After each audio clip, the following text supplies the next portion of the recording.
My name is Juliet Dane. I'm 30 years old, a colonel in the United States Army, and tomorrow, I'll be sitting across from my father and brother in a high-stakes defense contract meeting. Only they have no idea that I'm the Pentagon liaison with final approval authority. 5 years ago, I left this house without looking back.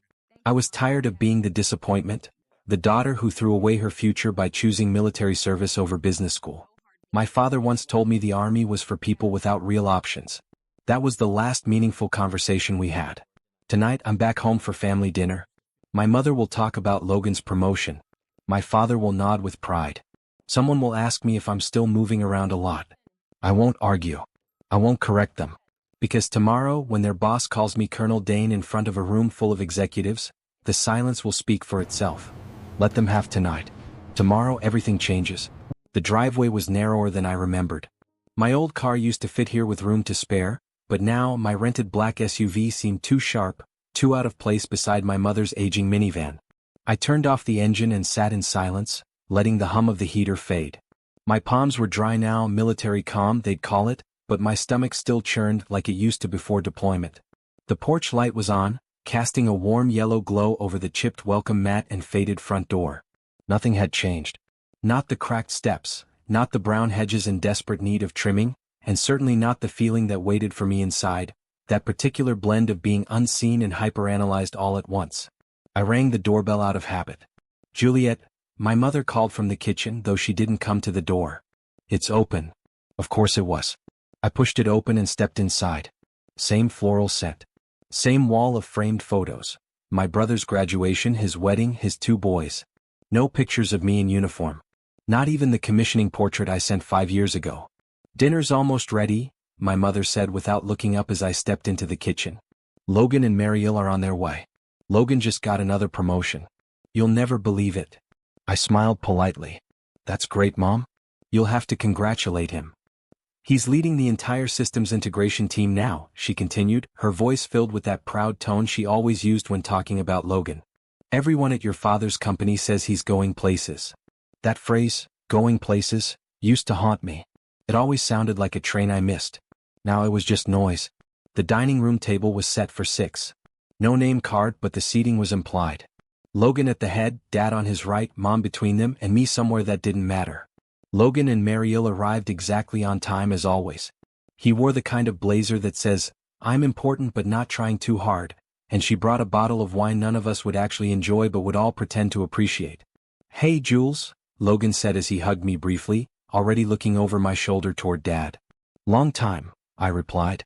He blinked, clearly unsure if I was joking. I wasn't. We ate roast beef, mashed potatoes, and the same side salad Mom had made since I was 10. Logan held court effortlessly, detailing corporate restructures, performance bonuses, and what his team was doing for the military arm of the company. My father looked like he might cry from pride. And you, Mom, turned to me, her smile polite but empty. Still traveling with the Army? I took a sip of water. More or less. Still a captain. Must be tough being in the field all the time, Logan added, almost condescendingly. I mean, no long-term strategy, right? Just following orders. I didn't answer. I didn't need to. My uniform was still folded carefully in the back of my suitcase upstairs, the silver eagle insignia catching light through the fabric. Tomorrow they'd learn just how much strategy one was responsible for. But for now I let them talk. It would be the last time they spoke over me. It wasn't the first time my family had questioned my choices, but tonight felt different. The casual jabs, the subtle undermining, they were all familiar, but the weight of those moments hit harder now. The clock on the wall in the living room ticked louder than usual as my mother continued talking about Logan's new promotion. The pride in her voice was as clear as it was stifling. Logan had always been the golden child, effortlessly following the path my father had envisioned for him. My brother, the business school graduate, the one who got it right, was now climbing the corporate ladder while I was off serving in the military. The juxtaposition had always been there, but tonight, it felt like the divide between us had never been wider. And still they didn't see it. I could hear the laughter from downstairs as my father shared some war story from the office.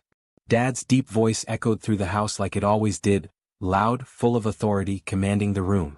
Logan's laugh, warm and booming, cut through every conversation as it always had. And my mother, her voice softer, trying to fill the gaps with her endless affirmations, made sure everyone had their moment to shine. Everyone, that is, except me. Upstairs in my old room, I sat on the edge of the twin bed, the one that had once been mine when I was a teenager, feeling both like a stranger and like I never really left. The room hadn't changed much.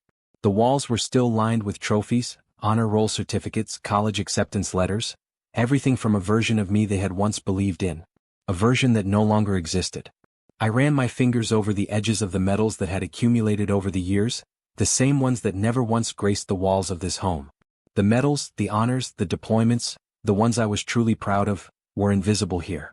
They had no place in a home that had long stopped caring about who I had become and only saw me as the daughter who had wasted her future. My phone buzzed, a text from an old friend. "Still alive, Captain?" it read. A simple, mocking reminder of the military life I had built for myself far from home. My thumb hovered over the screen. I didn't need to reply. I didn't need to explain my path. I had stopped trying to justify myself to them years ago. But that didn't mean it didn't sting seeing the way they looked at me. It wasn't just that I wasn't what they expected. I was something they had never understood. I thought back to the moment when I had told them about the ROTC scholarship. I'd been expecting hesitation, maybe even doubt, but I didn't expect the disgust that followed. My father's words came back, clear as day: the military is for people who don't have real potential. His version of success was always clear to him. Business, an MBA, a corner office. He thought that was the only way to make it. And I had failed him when I chose a different path. He always saw Logan as the heir to his empire, the son who would carry the name forward. And Logan had stepped into that role easily. There was never any competition between us. Logan was the natural fit. And I was the cautionary tale. The family's failure. Downstairs, the laughter echoed up the stairs. I could hear them talking about corporate restructures, performance bonuses, and how Logan's team was shaping the future of the company. My father's pride was palpable, and I couldn't help but picture how easily he must have seen Logan as the next successor. A perfect fit for his company, the crown jewel.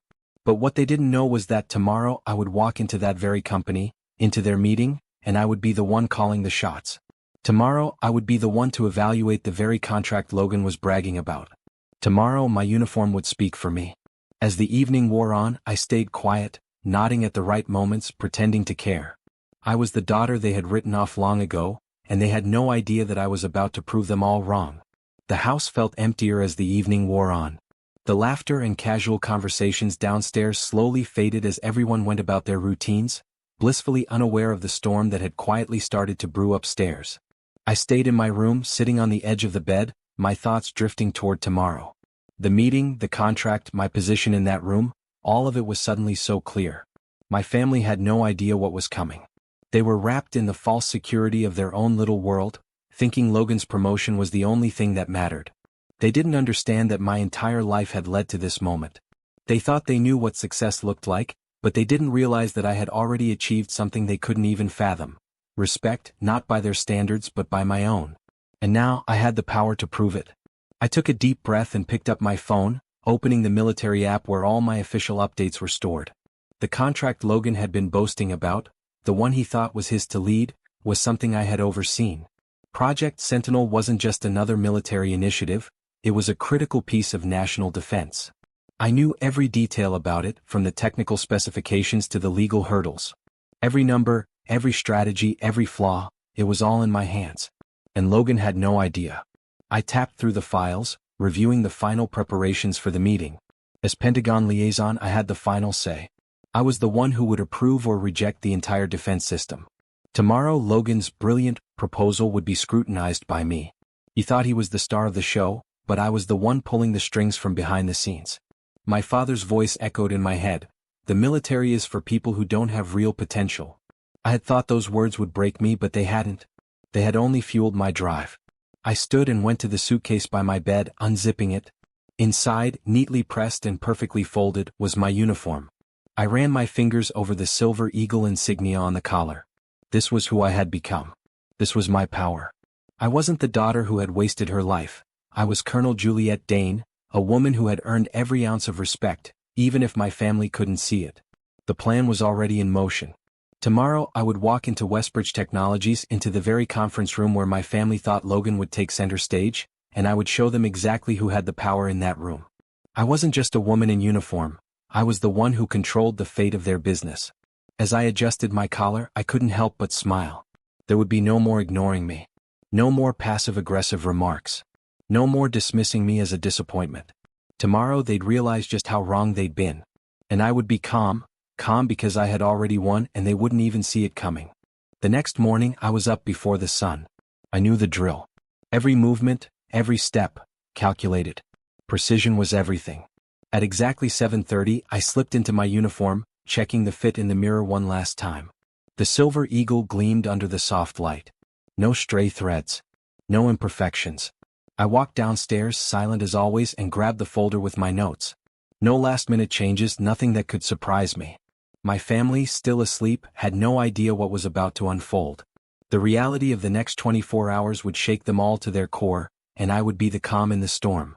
The drive to Westbridge Technologies was quick, but my thoughts were moving even faster. I replayed the plans in my head, running through each detail once again. The defense contract I would review today wasn't just any ordinary project. It was one that my family had been a part of, unknowingly playing a role in a game I had already won. Today would be my statement, a quiet declaration that they would never forget. The moment I pulled into the parking lot, I could feel the weight of the situation settling in. It wasn't fear. It wasn't anxiety. It was control, complete and total control. The headquarters loomed ahead, an imposing structure of glass and steel. I knew every inch of the place from the floor plan I had studied. This would be the last time my family had any say in how things went. I was the one with the authority now. Walking through the front doors, I was greeted by security. The guard's face registered a moment of recognition before he quickly straightened up. "Good morning, Colonel," he said, scanning my badge. I nodded, never breaking stride. There was no mistaking me for anything less than what I was. The uniform I wore spoke louder than anything I could say. As I made my way through the building, heads turned. The reactions were predictable, some faces full of curiosity, others full of respect. No one dared to question why I was there. I wasn't just any officer. I was the Pentagon liaison, and today I was here to evaluate the very project Logan had been bragging about at dinner the night before. It was surreal knowing that my family had no idea who I truly was, what I had truly become. I reached the executive floor, bypassing the reception desk as if it were just another day. There was no hesitation in my step, no fear. This was my domain now. The first person I saw was Logan. He was standing near the hallway window, flipping through a tablet, looking relaxed as usual. But the moment his eyes met mine, his posture stiffened. He blinked a couple of times, clearly unsure of what he was seeing. "Juliet?" he said, his voice trailing off, confusion marking his face. "Why are you in?" "What is that?" I didn't stop. I simply gave him a nod. "Good morning, Mr. Dane. I'm here for the project review."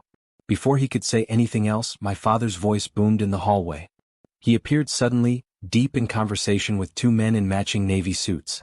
The moment he saw me, his whole demeanor shifted. "Juliet?" he asked, eyes narrowing, voice tinged with disbelief. "What's going on? Why are you dressed like that?" He looked from me to the others in the hallway, gauging their reactions. It was dawning on him, too slowly, that something was very off. His daughter, the one he'd dismissed as a failure, was standing before him in full military regalia, ready to take charge of the very project Logan had been bragging about. Before I could respond, a tall woman with short white hair rounded the corner. It was Lorraine Hart, the CEO of Westbridge Technologies. Her face broke into a wide smile as she saw me. "Colonel Dane," she said, extending her hand. "I didn't realize you'd be attending in person." "It's a pleasure." I shook her hand, keeping my composure. "I was in the area. I thought it would be useful to sit in on the briefing myself." Lorraine's smile widened. She turned to the group behind her and said, "Everyone, for those unaware, this is Colonel Juliet Dane, our Pentagon liaison for Project Sentinel. She has final approval authority for all military integrations on this project." The room went silent. The air seemed to get sucked out of the hallway. I didn't look at my father or Logan. I didn't need to. The silence in their expressions told me everything I needed to know. They were completely blindsided. We entered the conference room, and my name was already on a placard at the head of the table, next to Lorraine's. I sat down, reviewed my notes, and waited as the rest of the team filtered in. Directors, engineers, project leads, all introduced themselves to me with the careful politeness reserved for people who could either stall or greenlight millions in funding. Some were surprised I was so young. Others were surprised I was a woman. But none of them dared to question my authority. Logan and my father came in last, taking their seats farther down the table. Neither of them looked at me. They were stiff, almost nervous, but they remained silent. The meeting started promptly at 0900. Lorraine opened the session, then turned it over to me. As we begin, I'd like to thank Colonel Dane for joining us in person. Her oversight has been invaluable, and her technical guidance has already refined key aspects of our cyber protocol design. I stood, cleared my throat, and began the briefing, walking the room through current milestones and outlining the changes I expected before the next round of funding. I made sure to make eye contact with every speaker. I asked questions, requested documentation, and reviewed every detail carefully. Then it was Logan's turn. He stood slowly, his voice shaky, clearly uncomfortable under my gaze. As systems integration lead, I've been developing a new rollout strategy for Phase 2, he began. I believe it aligns with our performance targets. I waited, arms crossed, letting him finish. I didn't respond immediately. Then I spoke, my voice neutral but sharp. Mr. Dane, I said, could you clarify how your proposed method accounts for the latency threshold specified in our last Pentagon memo? He blinked, caught off guard. Oh, I can revisit that portion. You'll need to, I said. Our benchmarks are non-negotiable. Please revise the protocol draft and submit it by close of business Thursday. He nodded quickly. Yes, ma'am. The room was still for a moment, the weight of my words hanging in the air.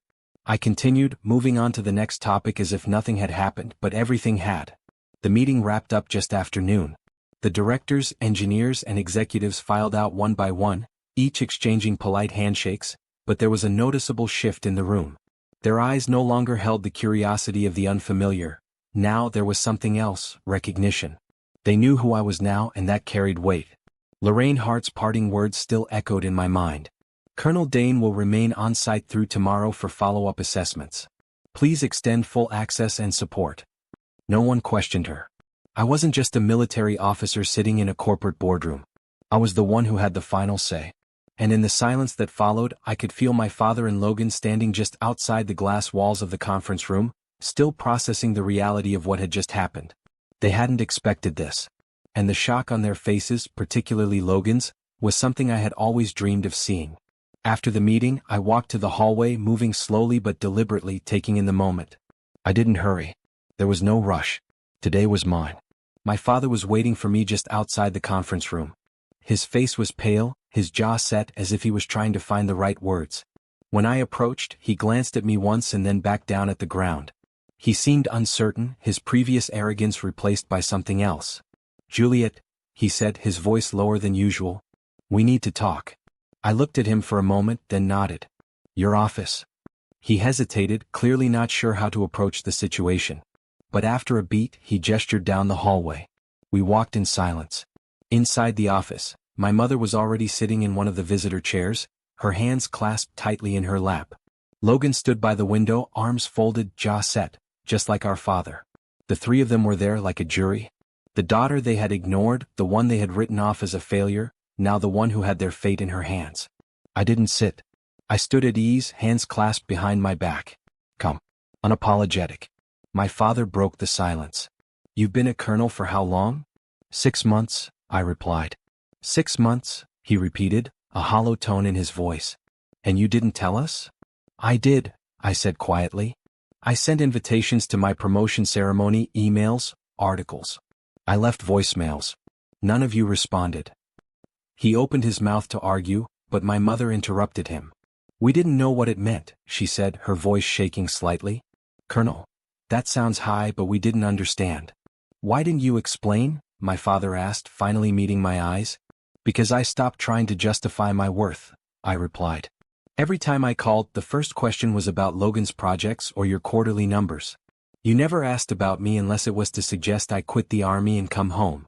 We thought you were stuck, Logan said, his voice quieter now. Like moving base to base, never really going anywhere. I looked at him, holding his gaze. You said last night that people in the military just follow orders, I reminded him. You laughed while saying it. Logan shifted uncomfortably. I didn't know you were doing this, he muttered. You never asked, I said again. My mother reached for her purse, then paused, her face filled with regret. Juliet. I don't know what to say. We should have been at your commissioning, your graduation, all of it. I thought you were pushing us away. No, I said, my voice steady. I just stopped hoping you'd show up. The silence that followed was thick, uncomfortable but necessary. My father cleared his throat. So what do you want now? Public acknowledgement? An apology? A headline in the company newsletter? I shook my head. I want nothing but what I've always deserved. Respect. For my work. For my decisions. For the fact that I didn't fail just because I didn't follow your blueprint. Logan finally stepped away from the window. You evaluated my presentation today and you were fair, he said, his voice softer now. You didn't humiliate me. I wasn't there too, I replied. Logan nodded slowly. It was impressive, honestly. You were commanding. For the first time, I saw a real compliment from him. It wasn't much, but it was the first genuine acknowledgement I had ever received from my brother. My father stood but didn't move closer. You've built something we don't understand, he said, his voice rough. That's on us. We thought we knew better. We didn't. For the first time, I saw hesitation in his voice, not defeat but a beginning. He extended his hand, not for show but in a gesture I recognized from every military promotion I'd ever stood through, a quiet offering of respect. Colonel Dane, he said, voice thick. I owe you an apology. I underestimated you completely. I took his hand, my grip firm. No bitterness. Just closure. I accept, I said quietly. My mother blinked quickly, then stood. We'd like to try again if you'll let us. One step at a time, I replied. And for the first time in years, I believed that might actually happen. The weeks that followed the meeting at Westbridge Technologies were a blur. But as I stood at my desk, looking out over the city skyline from my apartment in Washington, D.C., a sense of calm washed over me. The chaos, the tension, the years of unspoken frustration, it all felt distant now. I had earned my place at the table. I had earned the respect I deserved, even if my family hadn't fully understood it at first. My work with the Pentagon had proven more than enough. Project Sentinel had moved forward smoothly, thanks to the decisions I made, the adjustments I implemented. And as much as they had tried to ignore me, to push me aside, they knew now, there was no mistaking who I was. I wasn't the daughter they had written off. I wasn't the disappointment. I was a colonel in the United States Army, a leader in my field, and I had earned every bit of my success. Tonight, however, was different. My family was coming over for dinner at my place. It wasn't a grand event. It wasn't a celebration. It wasn't some forced reunion to mark a new beginning. No, it was just dinner, quiet, simple, and meaningful. Just how I wanted it. I heard the knock at the door. It was my father, holding a framed article in his hands. I figured you might want a copy, he said, stepping inside. The article was from a defense journal, covering the success of Project Sentinel. My photo was at the center of the feature, me in full dress uniform standing beside General Armstrong and Lorraine Hart. He handed it to me like it was fragile, like it might shatter if touched wrong. I've had this up in my office for a few months now, he added, his eyes not quite meeting mine. I took the framed article from him and placed it gently on the counter. Thanks, Dad, I said, my voice steady. It means something. He nodded, his hand still holding the edge of the frame. For a moment I saw something in his eyes, something almost like pride, but it was quickly replaced with something else. It wasn't perfect, but it was enough. A few minutes later, my mother arrived with an apple pie, the same one she used to make when I was younger. Apple, she said, her voice tinged with uncertainty. Still your favorite, right? It is, I replied, smiling. She glanced around the apartment, taking in the neat, orderly space. I don't know how you keep it like this. I almost replied with a joke. Military habit, I wanted to say, but I didn't. She was trying, and that was enough. There was no need for more words. Not tonight.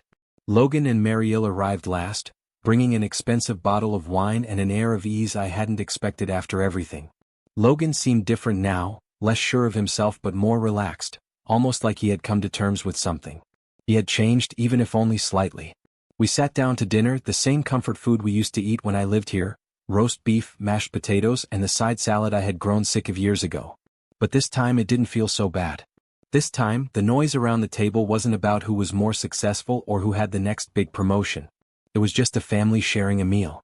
After dinner, the dishes clinked in the sink, and the conversation began to turn toward quieter praise. Logan pulled me aside, his expression more serious now. I implemented the rollout structure you mentioned, he said. The team didn't love it at first, but it works better than what we had. Did you tell them where you got it? I asked, raising an eyebrow. He grinned sheepishly. Eventually.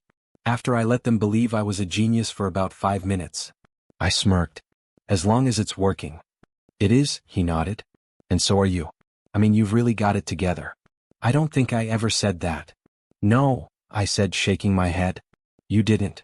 Well, I'm saying it now, he added. Across the room I saw my father examining the medals on my shelf. His eyes lingered over one in particular, the cyber defense citation I had earned for my work counteracting a foreign breach that had almost crippled 2 federal networks. I read about that one, he said quietly. Didn't realize at the time you were leading it. I answered simply. He didn't say anything else. He just nodded as if acknowledging something he had never before considered. It wasn't a parade.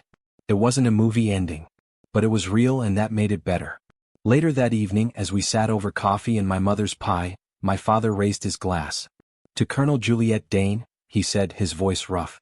Who proved that your worth isn't found in following someone else's path, but in walking your own. We all raised our glasses. I looked around the room and saw something I had never seen growing up. Recognition. Not pity. Not tolerance. But respect, the kind of respect that no one could take back. And in that moment I knew something important. The victory wasn't in them finally seeing me. It was in the fact that even if they hadn't, I still would have kept going. I thought I needed their approval. That someday if I worked hard enough they'd finally see me. But the truth was I didn't need their recognition to be real. I was already enough. Walking into that boardroom in uniform wasn't revenge. It was quiet clarity. I didn't need to explain who I was. My presence did that for me. They once told me I was wasting my potential, that I'd never become anything, and yet there I stood, leading the very project they had built their careers on. That moment didn't heal everything. It didn't erase the past. But it did something better. It proved that I never needed to follow their path to create value. So if they underestimate you, let them. Keep building. Keep rising. And when the moment comes, show up fully. Calmly. Because the strongest proof isn't what you say. It's who you've quietly become. The following months were a shift in dynamics, both professionally and personally. I wasn't just the Pentagon liaison anymore. I was a name people recognized, a force to be reckoned with. But the best part? It wasn't about proving myself to anyone anymore. It was about proving it to myself. I had found peace in a way, but that peace came with new challenges. Every step of my career, every moment of success, now came with the responsibility of managing the expectations of a system that hadn't always believed in me. But it also gave me a newfound confidence. The quiet confidence that came from knowing exactly who I was and what I could do. Logan reached out often, especially when we were preparing for military integrations at Westbridge. The more we worked together, the more we realized how much we could complement each other. He had his strengths and I had mine. But the most significant change was in the way we saw each other. Gone were the subtle jabs and the strained politeness. We had started to speak the same language, both driven by our own sense of purpose, our own goals. I still spent long hours at the office going over reports and plans, ensuring the success of our projects, but when I got home, there was a shift in my personal life. My mother began to make more of an effort to connect, not because she had to, but because she wanted to. She'd call to ask how I was doing, how the latest project was progressing. The walls that had been built between us over the years started to crack, slowly, piece by piece. One evening, after a particularly long day at the office, I found a message from her. She had left a voicemail telling me she was proud of me and wanted to visit. I smiled, not out of pride but out of relief. It had been a long time coming, but we were finally moving towards something that resembled normalcy. That evening, as I prepared to meet my family for dinner, I couldn't help but think about how far I had come. They had underestimated me at every turn. They had written me off as the failure, the disappointment, the one who didn't fit their idea of success. But I had built something they couldn't understand. I picked up the phone and called Logan, something I hadn't done in a while. The conversation was simple, but it meant more than it ever had before. We discussed the next steps for the company, talked about upcoming projects, and ended with a promise to meet up soon. There was no longer any tension between us. We were both in it together, moving forward. The dinner that night was quieter than usual, not because of any tension, but because of the shift in our family dynamics. My father sat at the head of the table, his expression more relaxed than I had ever seen. Logan and Mariel arrived with the usual small talk, but even that felt different. It wasn't as rehearsed, as if we had all acknowledged the change without needing to vocalize it. After dinner, my father leaned back in his chair, looking at me with a new sense of respect. "I've been meaning to tell you something," he began, his voice measured. We didn't understand. Not at first. But now I see it. What you've done. What you've built. I didn't know what to say. All the years of trying to win their approval, the years of trying to prove I wasn't just the army girl who'd wasted her life, It all hit me at once. But I didn't need to respond. The acknowledgement was enough. My mother, who had stayed mostly quiet throughout the meal, reached out and placed her hand on mine. "We're proud of you, Juliet. We always have been. We just didn't know how to say it. It wasn't perfect. Nothing ever is. But it was a start. And for the first time in years I felt like I had nothing left to prove." Weeks passed and the change in my family dynamic began to feel more natural.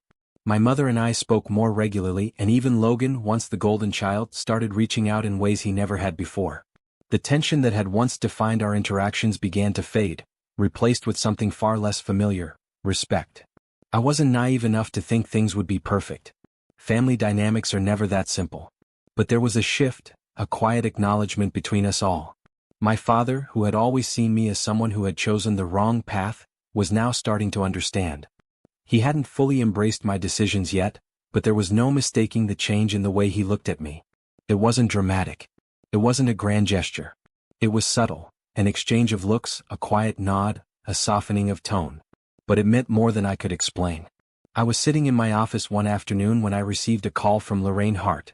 She was checking in on the progress of Project Sentinel as always, but there was a certain note of appreciation in her voice that caught me off guard. "Colonel Dane," she said, her tone friendly but respectful. "I just wanted to let you know how impressed everyone here is with your leadership. The adjustments you've implemented have really made a difference." Her words hit me harder than I expected. It was one thing for me to feel the weight of my achievements, but hearing it from someone like Lorraine, a woman who had fought her own battles in the business world, made it feel real. I wasn't just doing my job, I was excelling in it. When the call ended, I leaned back in my chair, reflecting on how much had changed. I had spent years feeling like an outsider in my own family, fighting for their respect, trying to prove that the military was more than just a backup plan for me. But in the quiet moments like this, I realized I didn't need them to approve of everything I did. I had already created my own path and the results spoke for themselves. The next time I saw my family, it was for another dinner, less formal, just a chance for us to catch up. But even in the small moments, I could sense a deeper understanding between us. Logan wasn't trying to prove anything anymore. My father wasn't trying to make me conform to his version of success. And my mother, though still unsure at times, seemed to be finding her place in this new version of me. After the meal, as we all sat in the living room, my father surprised me. "I've been thinking a lot about what you've done, Juliet," he said, his voice quieter than usual. "I don't know if I ever truly understood, but I do now." I looked at him, waiting for him to continue. "I've been proud of you all along," he said, his words measured but sincere. "I just didn't know how to say it. But what you've achieved, it's not what I thought was best for you. It was what you wanted. And you did it your way." The silence that followed was thick, but it wasn't uncomfortable. It was real, honest, and it was the first time I felt that my father, in his own way, had come to terms with who I was. The days that followed seemed to carry a quiet sense of finality. I had spent so much of my life striving for approval, fighting for recognition, battling to be seen as more than just a disappointment. But now, for the first time, I understood something important. I didn't need their approval to be who I was. My relationship with my family had shifted, and while it wasn't perfect, it was real. They had seen me. They had finally recognized the woman I had become, not because of some grand gesture or forced reconciliation, but because I had quietly proved it with every step I took. I spent the next few months still deeply involved in Project Sentinel, ensuring its success while simultaneously building new partnerships, new connections. The respect I had earned in the defense sector had become more than just professional acknowledgement. It was a statement. And it felt good. Not because of what others thought of me, but because I was doing something that mattered. As I sat in my office one afternoon, reviewing the final reports for the upcoming budget approvals, my phone buzzed. It was a message from Logan. "I've been thinking about that rollout structure we worked on. Honestly, I don't think I'd have been able to make it work without your input. It really did make all the difference. I owe you one." I smiled at the message. There was no sarcasm, no condescension, just genuine appreciation. It felt like a milestone in itself, the kind of recognition I had always wanted from him but never received. And now I didn't need to ask for it. It had come naturally. That evening, I met my family for dinner at my apartment. The space had become my sanctuary, a place where I had control over my surroundings. No expectations, no judgments. I had crafted this life on my terms and it felt like home. A real home, not the one I had grown up in. This time, the dinner wasn't about past mistakes or misunderstandings. It was just a meal, Quiet, comfortable, full of simple conversation. My father didn't mention work or promotions. My mother didn't ask about Logan's projects or compare me to anyone. Logan didn't hold back, but his words were no longer wrapped in the weight of competition. He was a brother, not a rival. We talked about everything and nothing at the same time. I listened more than I spoke, but it wasn't because I had to. It was because I realized for the first time that I didn't need to prove myself to them anymore. They had finally seen me not as the daughter who failed, but as the woman who had chosen her own path and made it work. We talked about everything and nothing at the same time. I listened more than I spoke, but it wasn't because I had to. It was because I realized for the first time that I didn't need to prove myself to them anymore. They had finally seen me not as the daughter who failed, but as the woman who had chosen her own path and made it work. As dinner came to a close, my father raised his glass once again. His face was softer now, more relaxed. He wasn't the man who had once dismissed me as worthless. He wasn't the man who had forced me to choose between military service and business success. He was simply a father, proud of his daughter. To Colonel Juliet Dane, he said, his voice quiet but filled with sincerity. Who didn't need our approval to succeed. Who proved that real strength comes from walking your own path. We all raised our glasses. There was no need for any grand speech, no need for applause. The recognition was there and it was real. For the first time I felt at peace. Not just with them but with myself. The following months were the quiet kind of success that carried weight without fanfare. I found myself immersed in the work I loved, managing high-stakes projects, negotiating military contracts, and overseeing security protocols that would shape the future of defense technology. There were no grand parades, no celebrations. It was the kind of victory that didn't need to be flaunted because the results spoke for themselves. Westbridge Technologies continued to grow, its future firmly intertwined with the decisions I had made. My family, who once saw me as an outsider in both their world and mine, had started to understand the kind of impact I had in the world I had chosen. Not because of the titles or the positions I held, but because of the quiet persistence with which I had pursued my goals. Logan and I continued to work together, but the dynamic had shifted. He no longer saw me as a rival to be defeated, nor did he expect me to fall in line with his idea of success. He respected me now, not because I was his sister but because of what I had accomplished. We were no longer the siblings defined by competition. We had become colleagues, each of us doing our part in shaping the future of the company. My father, too, had changed. The distance between us had lessened, but it wasn't just because he had come to accept me. It was because he had begun to see the value in the choices I made, choices that had been difficult but necessary. He no longer saw me as the daughter who threw away her potential. I had become the daughter he could point to as an example of true success. And my mother? She had begun to embrace the woman I had become, flaws and all. We still had our moments of misunderstanding, but they were fewer now. The connection between us, though delicate, was real. She knew that I had never walked away from them, I had only walked toward something that mattered to me. And yet, the most significant change wasn't in them, it was in me. I had stopped searching for approval. I had stopped waiting for them to see my worth. It wasn't that their approval didn't matter, it was that I had finally realized I didn't need it to be who I was. I had learned, through the years of silence and struggle, that I was enough on my own. I was sitting in my office one evening, going through emails and finalizing a few reports, when I received a call from Lorraine Hart. We spoke for a few minutes about the latest progress on Project Sentinel, but there was an underlying tone of respect in her voice. I had become a cornerstone in her trust and a critical part of the project's success. Colonel Dane, Lorraine said as we wrapped up the call. You've been an invaluable asset to this project, and I think you're exactly what this industry needs. Someone who's willing to take the risks and make the tough calls. It wasn't the first compliment I had received, but this one felt different. This was recognition from someone who had seen me grow into the role, not just as a soldier or an officer but as a leader. As the days went by, I started to focus more on the future. I didn't have to prove anything to anyone anymore, but that didn't mean I was done. I had made it this far on my terms and now I was ready for what came next. There were more challenges ahead, but I knew I could handle them. Because in the quiet moments I realized something else. The victory wasn't in the approval or the recognition. It was in knowing I had never once allowed anyone to define me. I had become the person I needed to be, not because I had sought revenge, but because I had followed my own path and found success on my own terms. That evening, as I closed my laptop and stood up to stretch, I looked out the window. The lights of Washington, D.C. flickered in the distance. The city, much like me, was constantly changing, always moving forward, evolving. And so was I. I wasn't the daughter who had failed. I wasn't the disappointment. I was Juliet Dane, and I had built my own future step by step. And for the first time, I understood that there would be no more waiting. No more trying to fit into someone else's idea of success. The future was mine, and I was ready to take it.